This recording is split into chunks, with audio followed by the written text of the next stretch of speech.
India news हट, भारत की खबरें सच्चाई के साथ। भारत का अद्भुत मिशन, अब 6000 मीटर की गहराई तक खंगाला जाएगा समुद्र का रहस्य।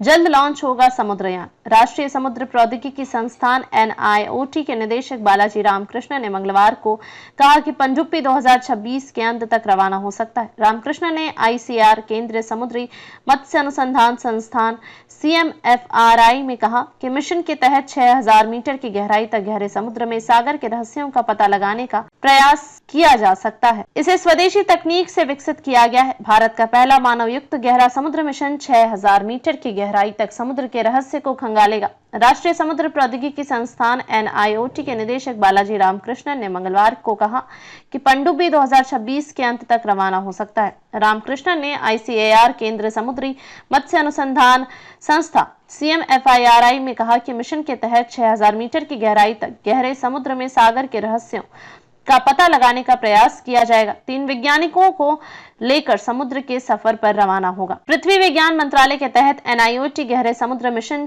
की नोडल एजेंसी है। स्वदेशी तकनीक से विकसित किया गया है। स्वदेशी तकनीक से विकसित 25 टन के चौथी पीढ़ी के यान को विशेष रूप से गहरे समुद्र में अत्यधिक दबाव और तापमान का सामना करने के लिए डिजाइन किया गया है, जिसमें टाइटेनियम से बना पतवार है। समुद्र अनुसंधान के लिए गेम चेंजर। रामकृष्ण ने कहा, यह मिशन भारत के गहरे समुद्र अनुसंधान के लिए गेम चेंजर साबित हो सकता है। यह गहरे समुद्र में संसाधनों के आकलन और समुद्र पर्यटन की संभावनाओं के लिए नए रास्ते खोलेगा। मिशन गहरे समुद्री क्षेत्र से महत्वपूर्ण नमूने एकत्र करने में सहायक होगा, जिससे वैज्ञानिकों को क्षेत्र में जीवों और पानी की अनूठी विशेषताओं को समझने के अवसर मिलेंगे।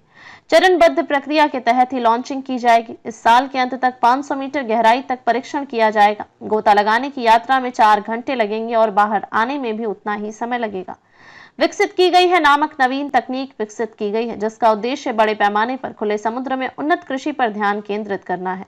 यह तकनीक वर्तमान में प्रदर्शन चरण में है। यह इलेक्ट्रॉनिक रूप से निगरानी किए जाने वाले मछली पिंजरे अब तटीय क्षेत्रों के लिए डिजाइन किए गए हैं। पोषण से भरपूर गहरे समुद्र के वातावरण का लाभ उठाकर मछली की वृद्धि को अनुकूलित करने के लिए इसका उपयोग हो सकेगा।